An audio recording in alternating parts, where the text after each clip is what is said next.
Hey guys, Mike here. So what a day in the market. Got a loaded video for you. You might have saw a lot of AI stocks going red today, especially the Mag 7. Of course, there were two reasons for this, which we're going to get into right at the beginning, okay?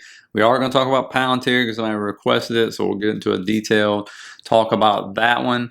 Also, understand that you probably won't believe this stat, but believe it or not, at one point in time of day, the Qs were down 1.25%, S&P was down 0.6%, and yet twice as many stocks in the S&P were green than red, okay?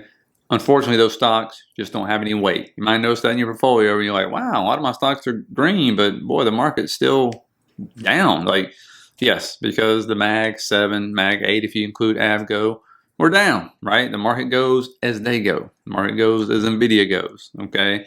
And so the two things that really got the market going down, was one, Altman came out and said that the AI market might be in a bubble, right? Because of the valuation. It's like, yeah, on a lot of those stocks, that could be the case for sure, right? The other one, real quick, was this right here. Mark Zuckerberg, I guess he sent out some memo or something, internal announcement to the team, and said they're going to restructure the artificial intelligence division, which in the long term they're going to do cutbacks, but they're just going to put it in, I think it's like 4 different divisions. And so one's going to be hardware, one's going to be super intelligence, the other's going to be products, and then there's one more in there. But they're expecting some executives to leave. They'll try to restructure it down some, which, who knows why? Maybe they just don't need them, right? Because remember, they were offering crazy amounts of money to come work there and stuff. But of course, the market's going to use any reason to try to start pushing stocks down. As a lot of the stocks are super stretched, especially the ones that have no kind of revenue or hardly any revenue for that matter. But one quick lesson is always keep an eye out of when stuff like this comes out. Remember, I didn't hear Sam Altman of OpenAI talking about this in June or beginning of July when the market was roaring up and all these AI stocks were booming. Maybe he was. I didn't see any news about it. He also had a short report on Palantir. Well, Palantir has been run up. Valuation has been stretched. Didn't see a short report from Citron coming out in June, early July, did you? But when you see these kind of things, when is it? It's in August and September. And why? Because that's when you can get most bang for your buck, because seasonality-wise, 2 weakest months of the year, right? You're not going to see Citron try to put a short report out in November, that's for sure. Why? Because that's one of the best months of the year. So if the market's doing this year-end rally, why waste time trying to put a short report out there? Why waste time talking about bubbles or anything else? They don't want anything getting in the way of the momentum. But in August, September, this is when you'll see that kind of stuff take place, because it's much easier to push a stock down or to push a market down, okay? You gotta understand that. Now, real quick, on the Qs, we actually did close right on or right below the 20-day moving average. Not at the bottom of this channel yet. The bottom of that channel is the 0.5 fib, okay? And of course, if the Mag 7 or 8 include AVGO continue to show weakness, then yeah, we're definitely going to get there for sure, okay? I mean, that's going to be affected more than anything. That's why it was down so much, and if you pull up the SPY, you can see we are not down at that 20 moving average. You still got the 5-day rolling over right here, but the 20 days down here. Now, we did mark out, so we always mark out our liquidity above and below. You can see that's what it did today. Came down to that liquidity we marked out, bounced at the golden pocket right there, and it did hold that. So we're going to see if that's going to hold going into tomorrow. And you can see, if we do finally start to show some real weakness, right down there's a gap, daily fair value gap down there, around 63.50.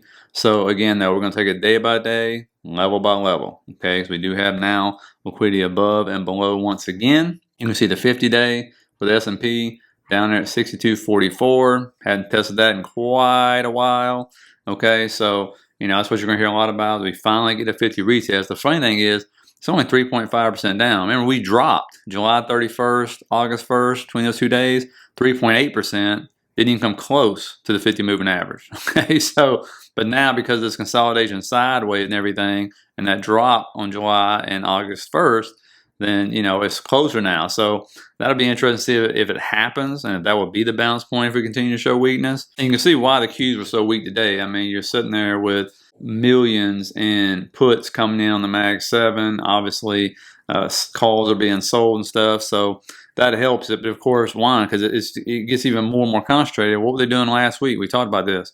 They're just sitting there buying into the big boys, the large caps, right? Why? Because that's a safe haven.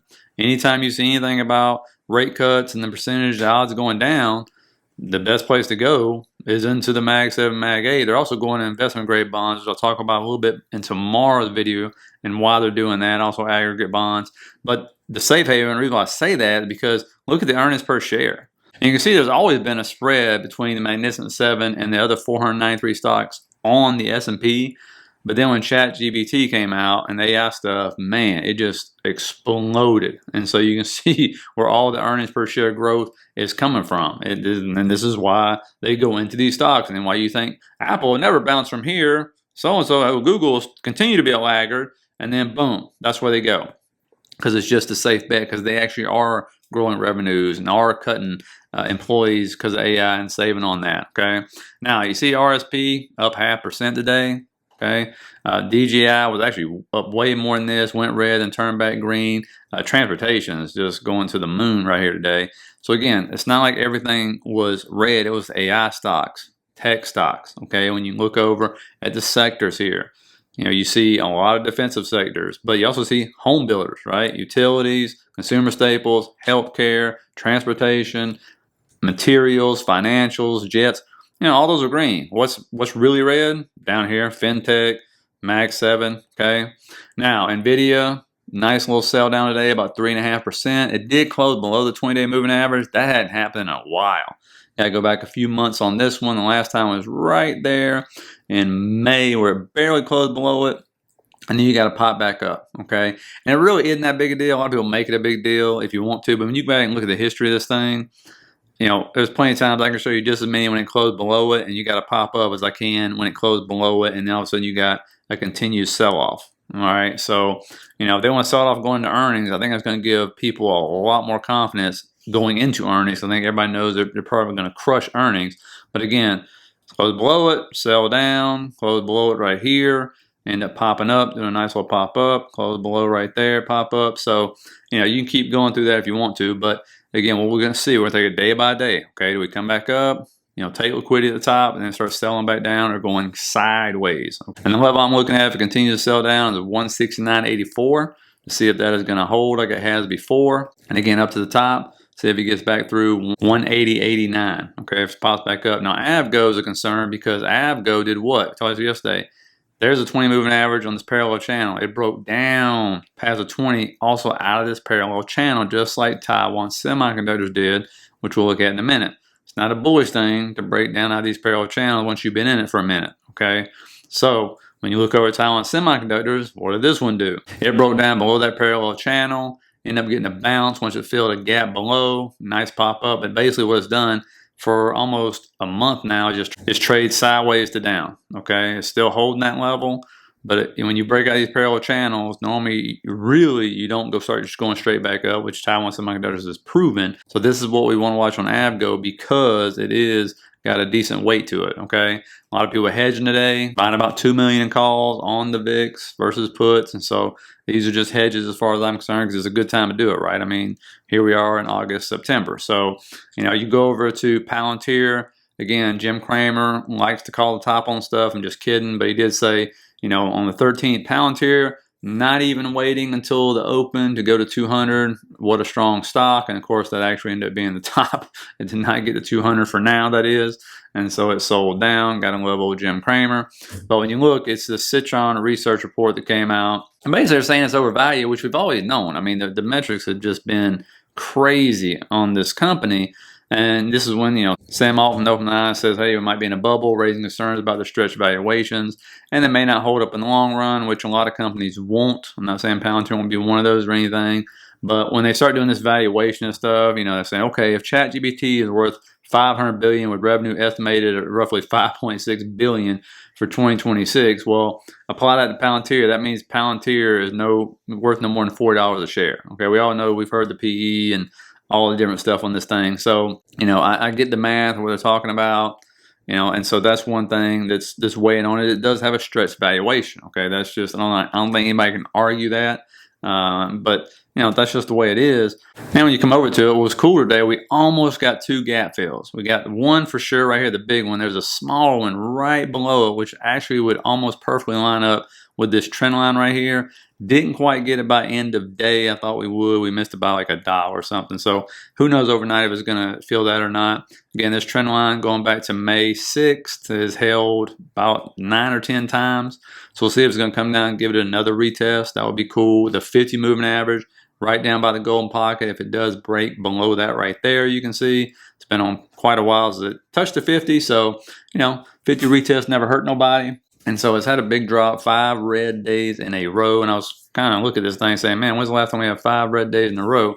Which we'll take a look at in just a second. But for now, what we're looking at is, do we get this right here, maybe overnight, test that, come back up, and then does this form a lower high to come down and push down into a lower low? That's really the big thing. And every time you count Palantir out, what happens? It ends up rallying like crazy. Okay, so we're going to see the Palantirians and stuff step back in, the funds step back in at some point in time in that area right there, which is a good bounce point, right? I mean, it really is. If it breaks that 50, well, it's a whole different ball game there. And then you come down to 0.79 for your next level.